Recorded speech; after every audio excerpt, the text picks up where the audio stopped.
giving of your time and your busy schedule to come and share some of your work with us this morning. I met John at a talk that I attended at Busamed Hospital, and he was seated next to me, and he spoke. I remember you spoke on how to avoid the surgeon's knife. How to avoid the surgeon's knife. But that's not what he's talking about today. So we welcome you into our community this morning. Thank you. Thank you very much, and thank you for inviting me. It was such a warm reception this morning. And that's how church should be. You know, Reverend Michelle invited me to come and speak, and I didn't think I'd get such a warm reception here. It's a real family that you have here, and it's amazing. That's what church is all about, isn't that so? It's really special. You know, Jeff and the rest of the team, Margie and her team. Shame I gave Margie a lot of trouble with the IT there, so sorry. She did promise to do some sound effects on the videos. Hold you to that. Just to tell you a little bit about myself, I see there's some of my colleagues here. Got Matt here. It's good to see you again. I haven't seen you in a long time. And Lauren. I think Lauren's got a special interest in mental health, and we're going to just touch a little bit on that and our experiences. Mark Deacon is a fellow orthopedic surgeon, and we spend a lot of hours slogging in the salt mines together, and it's so good to have you here. He was with me in Syria, and the reason I'm talking a little bit about our experience in Syria is because it was a bit of a turning point in my life, and we'll probably just touch on that just now. I'm married to Adele. She couldn't make it this morning. The kids are all other commitments and there's some more Bible studies tonight that they're partaking, getting ready for, but I've got 4 children. My wife's a pediatrician. She's not working anymore at the moment. She believes in raising the children up herself, so she's very active at home and in the family and in the church. We're very happily married for 29 years, and God's good.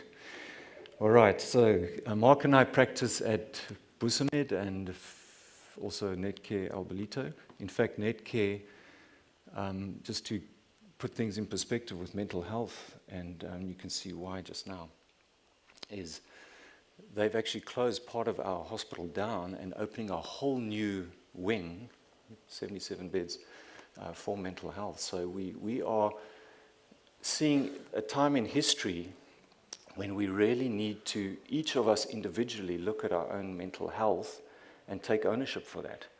You know, we can't just presume as Christians that we mustn't follow the counsel that the Bible gives us to look after our own spiritual well-being and mental health, which go hand in hand. I did a study on that recently and shared that at my church, and I made some changes in my own life based on that. I think we have to take counsel on that. All right, so Mark and I went to Syria. Syria was in the war for about 2 years already when we went in. And I'm going to just give a few slides on that and then just show how that changed my life a little. Now, let's just see if this is going to work here. So the scripture reading that I was looking at this morning was, 1 Thessalonians. Now, the reason why I put that up is because it says at the end of that, it says, comfort each other with these words. All right? It talks about Jesus' coming. And, many of us have lost loved ones. And, we know as Christians that we're going to see them again. And that is something that we need to comfort each other with. And when you go to a war zone, you're very aware of your mortality. You're very aware of death and the pain and the suffering that it brings. And that's why this is so important. It says there, for the Lord himself will descend from heaven with a shout. Okay? Jesus is coming. With the voice of an archangel and the trumpet of God, and the dead in Christ will rise first. Then we also alive that remain will be caught up together with him and in the clouds and meet the Lord in the air, and thus we shall be with the Lord always. Isn't it beautiful? And then it says, therefore comfort one another with these words. And we need to comfort one another because we are here on earth for a few years more. I believe Jesus is coming soon. And then what are we going to do with the years that we have left? What are we doing with the years we have left? The song that we just sang, we live our lives to glorify God, and in that is true happiness. And that's why Syria changed my life. I was probably living a more selfish life at that point, but after Syria, it put me on a journey to realize God had a better life for me in service for Him. That's where true happiness is. So this is the hospital in Darkush. I should have put a map up, but when you look at the map of Syria, at the top you have Turkey, and we actually had to come in through Turkey because we didn't have access there. So the war is a bit complicated. I don't want to go into all the details of that, but to summarize that, you had a regime that was in power, a minority, and they took power by force, and the majority of the country wanted elections, but they wouldn't, and it caused, in a nutshell, it caused a war to start. And it was a very bloody war. The war was already 2 years old when we went in. Mark and I help a humanitarian organization that I think you're all familiar with, Gift of the Givers. And they do some fantastic work abroad. We've been on 7 different missions. We've been to Gaza with the previous time after that war to go and operate and help people. We've been to Pakistan. Where else? We've been to Congo. We've been to a whole lot of places, 7 different trips. But Syria was a turning point for me, and I'll show you why. So this is a hospital. That's the team that went in. It wasn't very easy to get in there. And the hospital looks very nice because they revamped that. But inside, you'll see what we had to work with. We didn't have a lot to work with there. We couldn't get into the country. All aid and all access was banned by the government at that point. So we came in through Turkey. It took us 3 days waiting at the border to get in. We won't ask you for the sound effects, but we were riding on that, and this little video of us bouncing on these roads, coming through Turkey, trying to get to the border, and then we have to cross a river to get there. So when we got to the river, they put us in these pots and pulled us across, but you had to duck down, and the people were there with their guns just to try and protect us from going. We were starting to get worried at this point, I think, Mark, because we realized that this is not a normal little outing that we went on. We did have a good escort. I mean, wouldn't you trust this gentleman to look after you? He looks like he's enjoying life. And these were already battle hardened. I've seen a bit of battle in my life, but these guys were very cool about it. So they had 2 years of adjusting to it. They've adjusted to war, and I'll tell you some interesting facts about what that entails. We had one of our friends in the medical business as well. He was with us, and he's got some training. And that's our town, Darkush. It's beautiful there. The first day, a couple of us went for a run, 5 o'clock in the morning, up around the mountains and back, and the olive trees are absolutely beautiful. Only to get called in by the colonel later to get reprimanded, because there's snipers in the mountains, and we're lucky we were there before they woke up running. Secondly, no short pants allowed in the Muslim country. So we got in trouble with that. So that ended our running. Now, the hospital, when you drive to the hospital, this is the type of scenes that you see. Broken down war artilleries. And the other thing with that is it's a beautiful river there. So you had a mountain you'll see just now where the houses were built up next to the hospital, and then you had this big river, one of the big rivers in the area. So they had water supply, they had protection from shells coming from the other side because of the mountain. So the bombing that would happen would come across the river, and there were certain areas where it was safe. And we actually stayed to the right of that, and I'll show you where the children were. But life goes on in a war zone. There's women and children in the streets, and when there's trouble, they all scatter to a certain place of refuge. But life goes on. Life goes on, and they don't have a lot. But one thing they do have is a fertile country. when we did go out, we saw these olive trees, but some of those olive trees are hundreds of years old. I don't know if you've ever been to Israel and you've seen those olive trees. Those things take forever to get to that size, and many of them have been broken by the shrapnel. And it's actually quite sad if you love nature and you see such a massive, beautiful tree that could be 200 years old that's split down the middle. But they make plans. They have to smuggle food in, and they have to grow their own food. So it was quite interesting to see. This is our theater. That's a very old boils machine. I don't know if any of you, I don't think any of us are old enough to remember what those things actually look like. And there's a table. Now, this actually worked very well, because if you consider our surgical tables, what they cost now, to be able to screen through them, Hillary, these tables, the wooden tables, we had an old x-ray machine there, and you can just x-ray through and see what you're doing is actually working. So it works very well, the very basic stuff. It was quite effective. There's a few patients there that, this is a gentleman that got, the bombs that they use there have high loads of shrapnel, and sometimes they had these barrel bombs where they filled it with all kinds of screws and nails, and it's devastating what it can do. This gentleman lost his arms, and he came in again for repeat surgery. I don't know if you remember him, Mark. The bone actually grows through the skin, and you got to trim it down. That's his X-ray, and you can see all the shrapnel in the humerus over there, and some of it went in. So he's lucky to be alive, because it's not. You get both arms blown away and your chest. So we had. These are the type of cases we had. There was a lady that was actually booked for theatre that morning that we were doing, and she had been starved like 2 days trying to get into theatre. And this gentleman's brother actually came in, and he was one of the ranking officers there, and he insisted that he go into theatre first. And the lady's face was just distraught, but she just shrunk away there. And there was quite a confrontation there between the doctors and this military leader, because we felt that she needed to go first. You could see from her face, she was like really distraught. And it became quite an issue there, and finally they let us restore this lady's dignity, and we took her in first, and then he went later.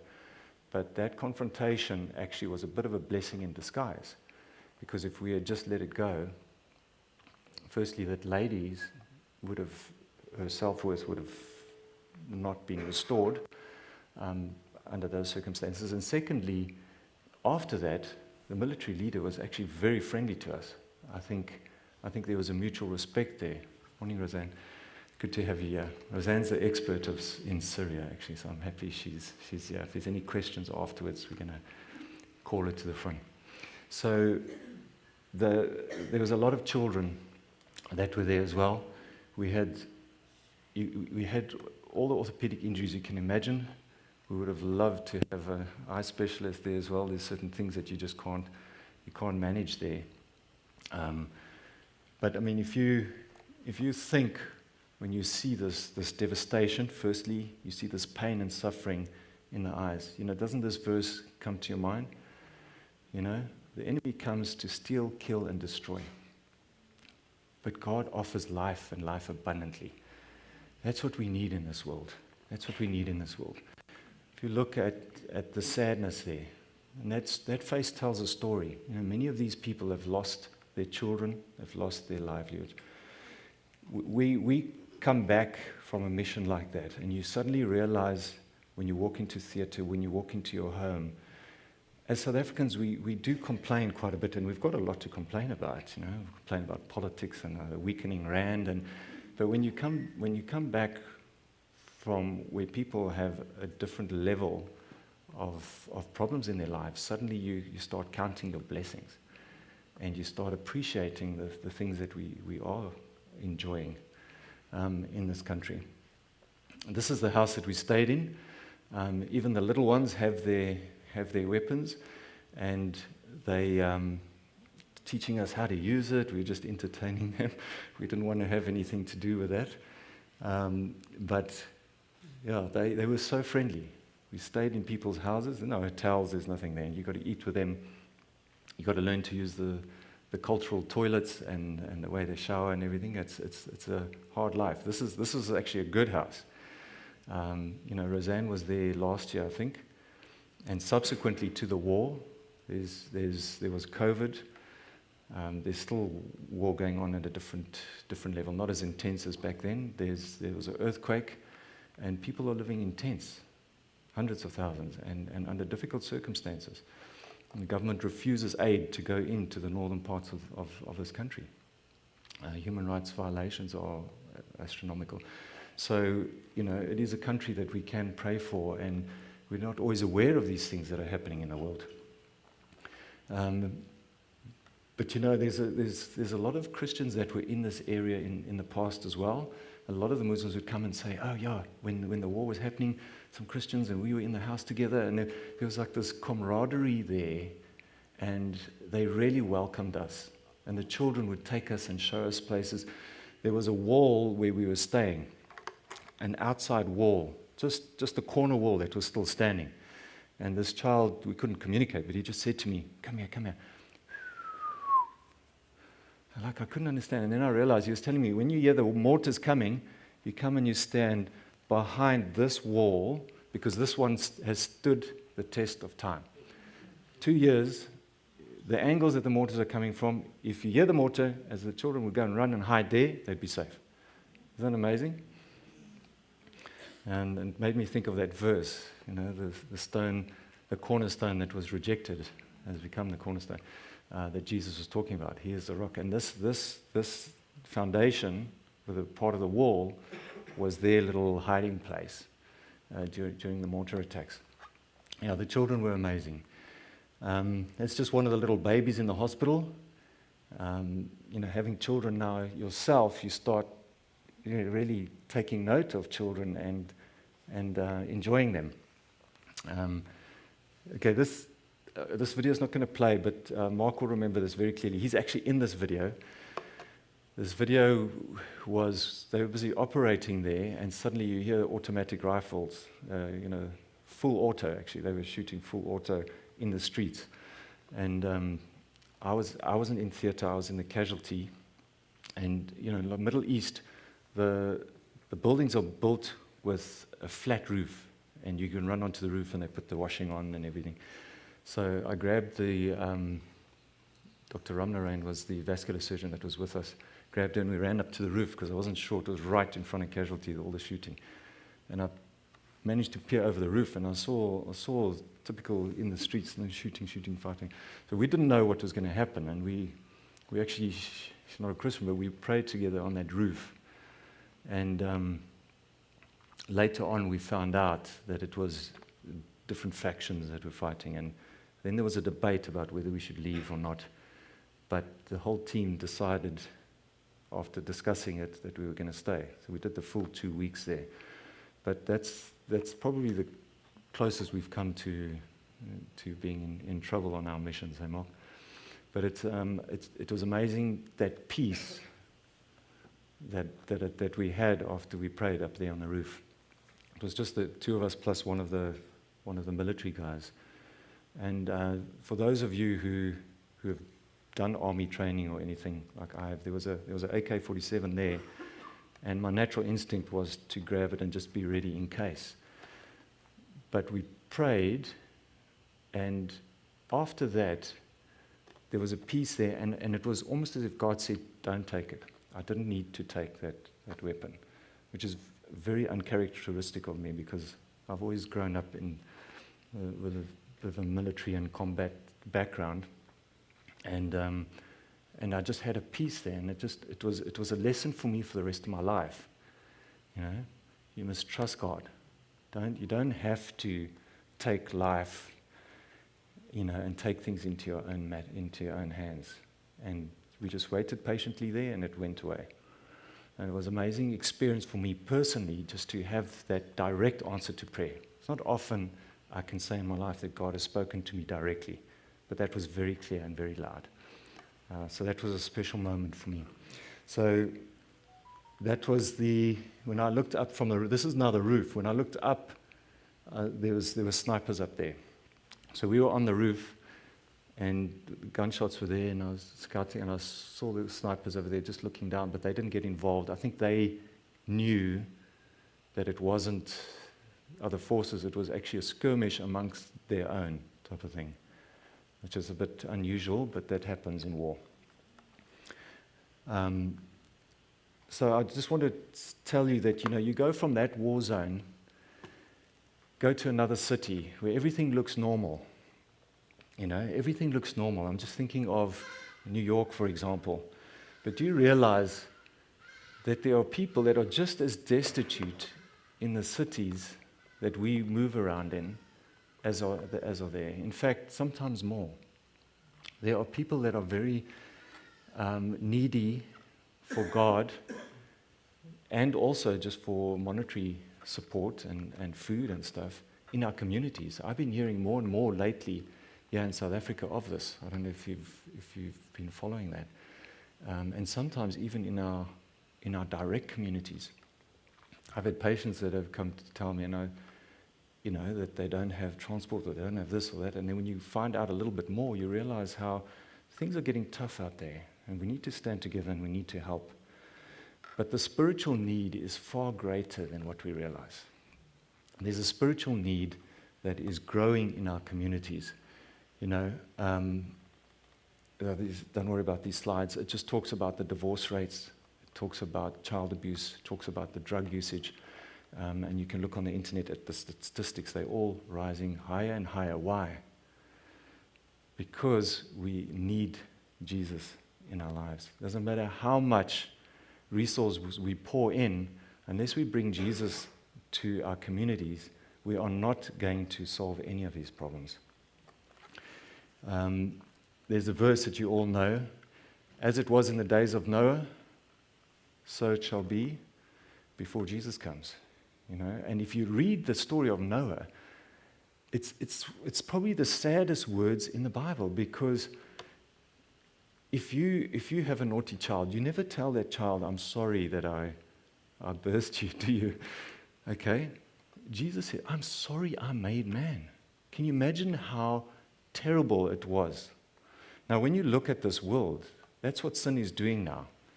If you look at everything in life around us, the drugs, the immorality, even Christians are compromising on a lot of the principles that are contained in God's recipe for a happy life. And we are seeing the thief that comes to steal, kill, and destroy happening in our communities. And so when I was in Syria, I started thinking a little bit more about my life. God had blessed me. I come home, got a family, I've got work, we've got 2 cars, and we're just blessed on every level.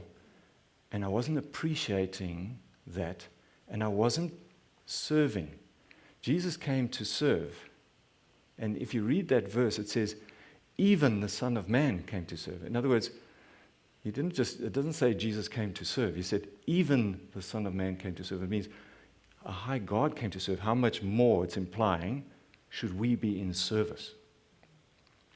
And we've got to ask ourselves each this morning, how am I serving? I've had many octogenarians come into my rooms, and some of them have family that have immigrated away, so they need surgery. And when you get to know them, some of them are very happy people, some of them are very sad and lonely people, and they feel that they don't have any worth yet anymore in this world.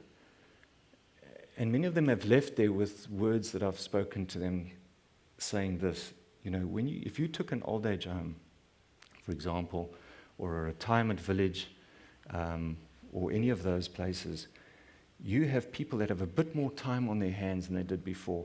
Can you imagine the powerhouses of prayer that can come out of those places? There's a lot of people that are in their midlife busyness of life, and they will have their family worship in the morning, evenings, hopefully keeping the family together and so on. But in my retirement, I'm going to have a lot more time to pray and intercede. Intercessional prayer is so powerful.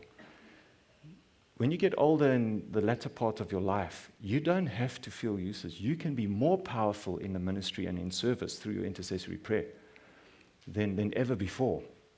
So all of us can be in service.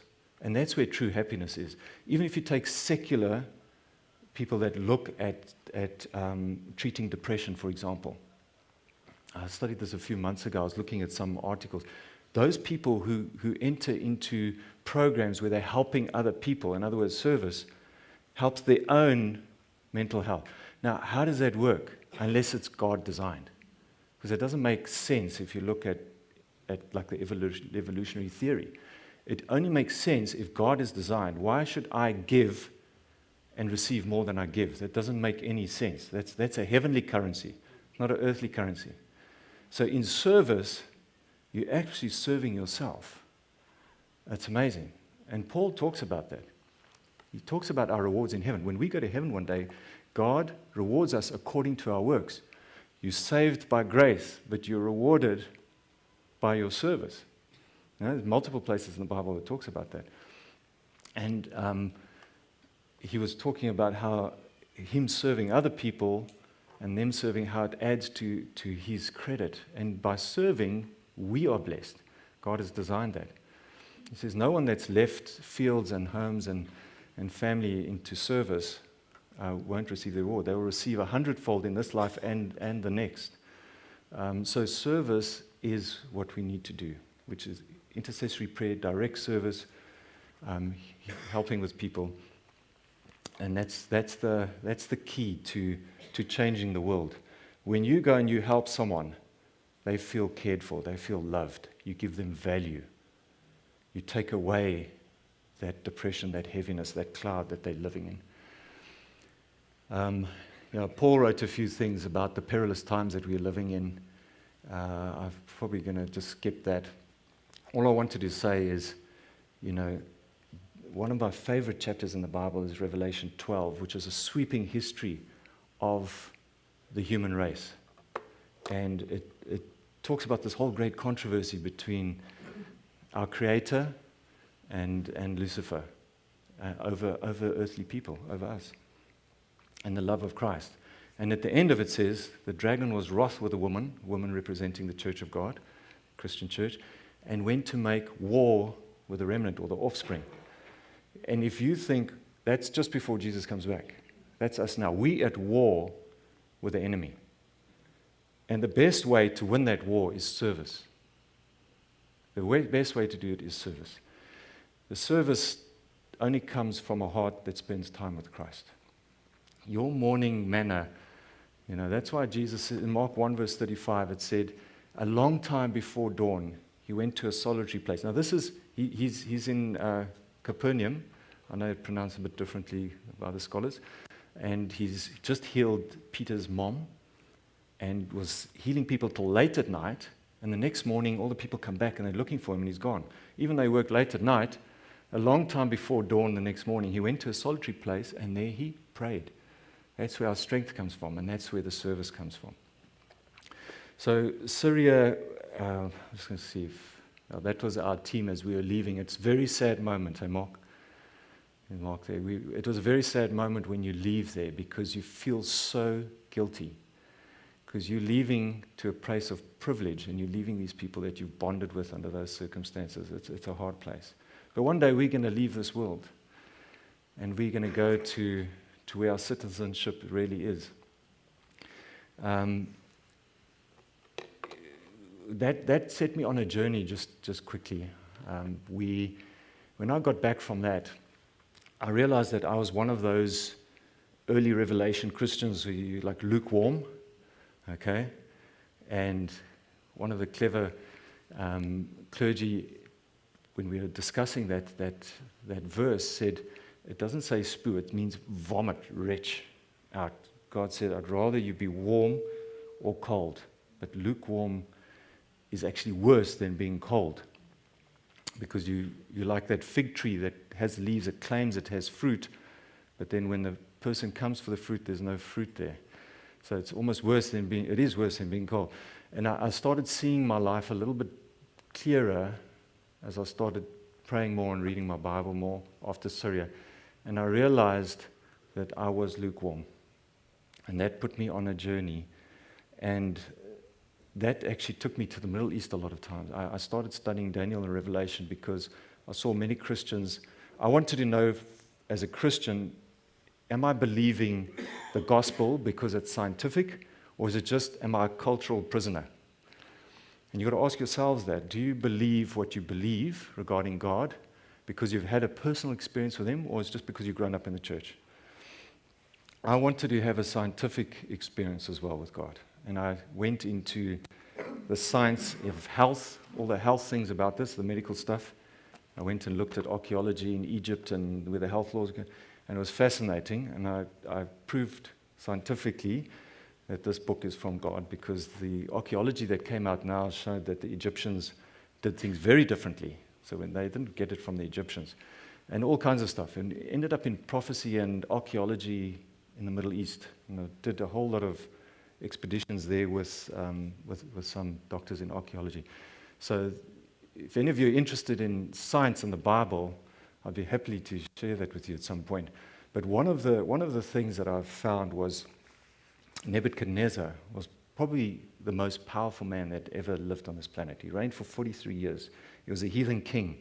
And he was similar to this. He would kill anyone he wanted to kill, and just conquered and made people subservient. He was also a regime that there was no elections there.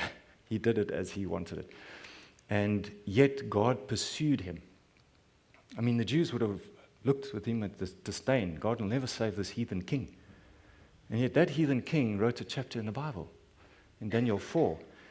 And at the end of his whole conversion story, he stands up and he declares to the world, to all nations, kings, tribes, and he says, there is only one God, the Most High God. And he puts in people on thrones and takes them off as he wills, and he's the true God. And he declares, the beginning and end of that chapter you must read. It's a powerful chapter. If God can save someone that was worse than Hitler, He can save anyone that's in your life that you think cannot be saved. I've had colleagues, different parts of my life, that I really thought that there's no hope for this person. And when I read the story, I realized God can save anyone. And I started praying for the people that were giving me the hardest time in my life. We need to realize that. So we all have storms in our lives. We all have challenges. We all have a war. You have a personal war, and then you have challenges that come and go in your life. 2.5 months ago, we live on a little farm outside Belita, and we were also part of this tornado that passed through. I'll just show a few little slides. That's our. We had four houses on the property that got destroyed. That was the one. This is my forest that I bird in, my river. Oh, I love that place. My daughter, this is her stables where the horses are normally kept. Horses are fine. No one died. We have so many people on the farm there. I'm just showing the devastation because, we serve a mighty God. I was supposed to start a 3-hour revision procedure, and I got to the ward, and the patient was eating biltong, and the anesthetist said, no way. So I got home a half an hour before this happened, fortunately, because I was at home when this happened, and it was, when that tornado came without us even knowing, the house is completely wrecked, but we all survived that. Beams, we've got this one, the roof is this high, and the beam as long as this in our main house. That beam is a ton. That came down, it missed us, bricks. We had 3 visiting children. It's a miracle that no one got killed in that devastation. And it is because God protected us. And if you realize that, this storm that we went through is something that we can build again. It's God's farm, it's God's house, and we can see every step of the way. If you do go through a storm, I'd encourage you to have a journal. So I had a journal, and I started writing the little things that I realized where God's hand was. And before I knew it, you're sitting at 60, 70, the horses were fed half an hour earlier than usual. Otherwise, they would have been in that rubble. I was supposed to be in theater. there was another lady that stays in the house next door. If you hear her testimony, it's incredible. She had just arrived, walked in. Her car was lying in the riverbed upside down. Her whole house devastated, but she was in the one spot in the house where she survived. The rest of the house was pulverized. So you start recording the goodness of God. And at the end of the year, I'm going to read that through to the family so that we don't forget how God has led in the past. Christians, I've heard this quote before, Christians don't have any fear of the future lest they forget how God has led in the past. So we all have storms, we all have tragedies in our lives, we all have challenges, whether it be health, whether it be relational, whether it be physical, financial. Count your blessings, write them down. At the end of the year, sit down as a family and share the goodness of God so that we don't forget how He leads.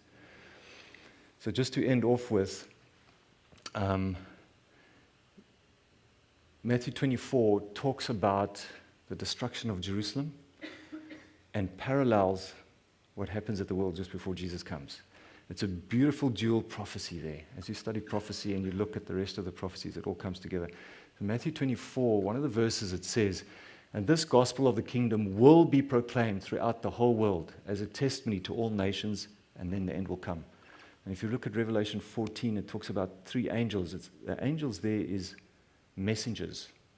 Okay, angelos. It means messengers. It means we, through our service, can proclaim the gospel to the world. We can't leave it to Reverend Michelle only. You have an influence, and you meet people that you can tell what the Lord has done for you, or you don't have to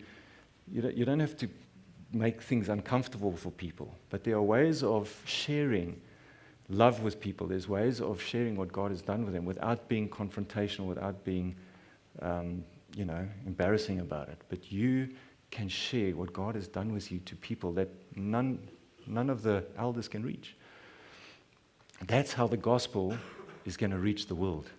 And isn't this a beautiful promise?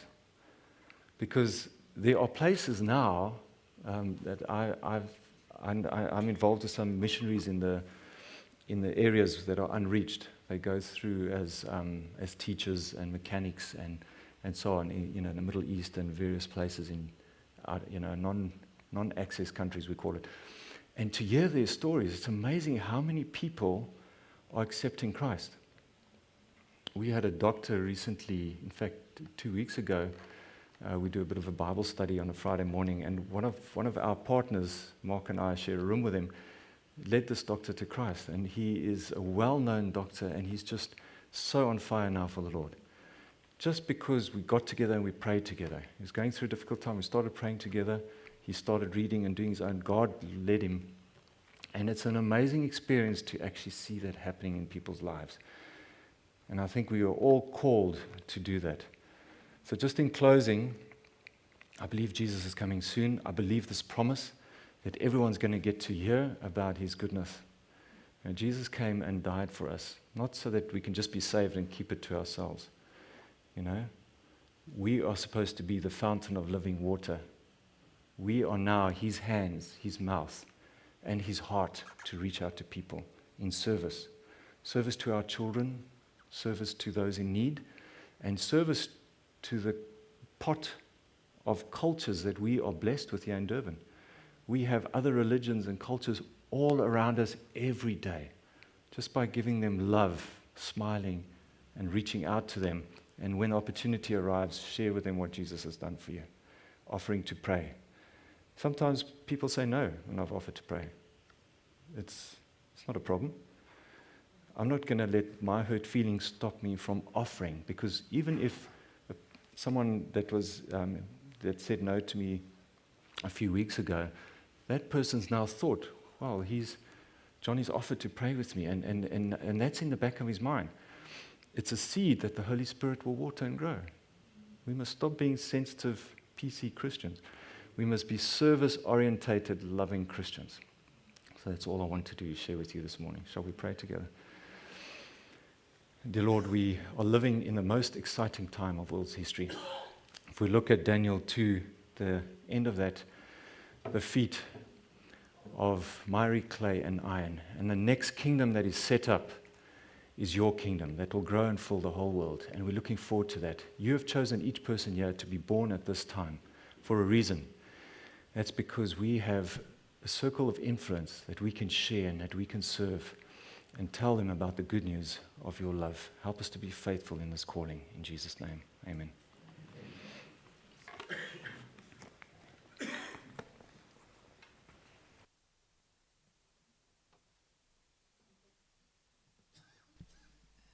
Thank you so much for sharing your experiences, but most importantly, your heart for God, for the gospel, and the courage that gives you. So thank you so much. I think for every one of us, we've taken a lesson.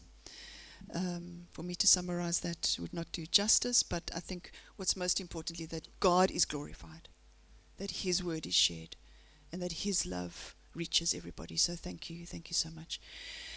Your tithes and offerings will now be received. If you're a guest and have not come prepared, just let the plate please